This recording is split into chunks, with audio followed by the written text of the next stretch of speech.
If you had asked me a month ago, I would have told you my fiancé, Jason, was the love of my life. We had been together for over a year, planning our future, talking about houses, maybe even kids one day.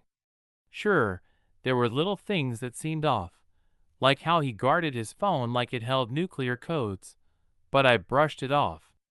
Everyone values their privacy, right? I should have paid more attention. A few days ago, the entire foundation of my life was ripped apart in the most humiliating, disgusting way imaginable. It all started when Jason's best friend's stepson, let's call him Tyler, was contacted by his biological father. Apparently, Tyler's bio dad had been keeping a close eye on things, and what he found made him sick to his stomach. Jason and Tyler had been exchanging inappropriate messages. Not just weird or borderline flirty. No, this was explicit. Filthy. Things that made my skin crawl just reading about them.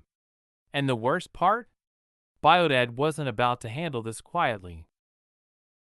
Instead of going straight to the authorities, he decided to expose Jason in the most brutal way possible. He took the screenshots and blasted them all over Jason's workplace's Facebook page. And since Jason just happens to work at the local sheriff's office, you can imagine how that went down. In a matter of hours, my fiancé, my future husband, was placed on immediate leave. His phone was confiscated for evidence. Investigators claimed they had a recorded confession, along with even more photos too vile to be shared publicly. But the one screenshot that did make it online was bad enough. It showed a conversation with images saved in chat, one of Tyler and another of Jason's own crotch. Jason was clearly aroused in the picture. It made me physically ill. And as if this couldn't get worse, Tyler's biodad commented underneath the post, dropping a final bombshell. This had been going on since Tyler was 18.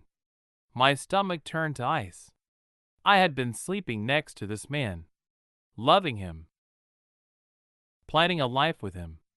And the whole time he was doing this, the fallout was just beginning, and I had no idea what would come next. I cannot describe the feeling of watching your entire world burn down in real time. It is like standing in the middle of a highway, frozen in place, while a semi-truck barrels straight toward you. That was me, staring at my phone screen, scrolling through the horrifying evidence that had just been blasted all over social media. It did not take long for the post to spread like wildfire. Jason's name was trending in our local community, and the comment section was a feeding frenzy. People were calling him a monster, a disgrace, a predator. The fact that he worked for law enforcement, the very people supposed to protect us, only made it worse. The betrayal ran deep, and it was not just me feeling it. The sheriff's office wasted no time reacting. Jason was immediately placed on leave, his work-issued phone and personal phone both seized as evidence. They were not playing around. They claimed to have a recorded confession, along with additional photos that were so explicit, they refused to share them. But one screenshot was enough to make me physically sick.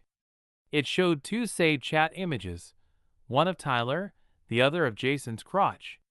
Jason was clearly aroused in the photo.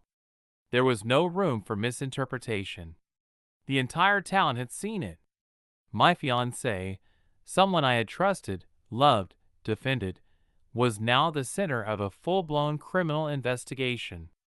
And then, as if my world could not get any darker, Tyler's biological father dropped the final bombshell in the comments. "This has been happening since my son was 18. I remember reading those words over and over, my hand shaking so badly I almost dropped my phone. My stomach turned to ice. This was not some one-time mistake, not a moment of poor judgment. This was years in the making. How had I missed it? How had I been so blind? I could not breathe. I could not think. And worst of all, Jason was sitting just a few feet away from me, pretending like nothing had changed. But everything had. Everything was ruined. Denial. That is the first stage, right? Maybe for me, too. Jason denies everything, over and over, his voice cracking, his hands shaking, but his eyes never fill with tears. It is all just panic and defensiveness. His face turns red, his breath catches, but nothing about it feels real. Because it is not. He is not sorry. He is just caught. I took his firearm on the first night, slipping it from its usual place while he sat on the couch, staring blankly at the floor. He did not fight me. He barely looked up. The air between us was thick with something suffocating, something unsaid, something rotten. Then, 2 days later, I walked out of the shower and found him in the kitchen. I stopped dead. Jason was standing by the counter, his back to me, his head tilted slightly downward. His hands were moving in slow, deliberate motions, twisting something, looping it, pulling it tight. A noose. The air felt charged, electric, like I had walked in on something unnatural. The room smelled stale, human.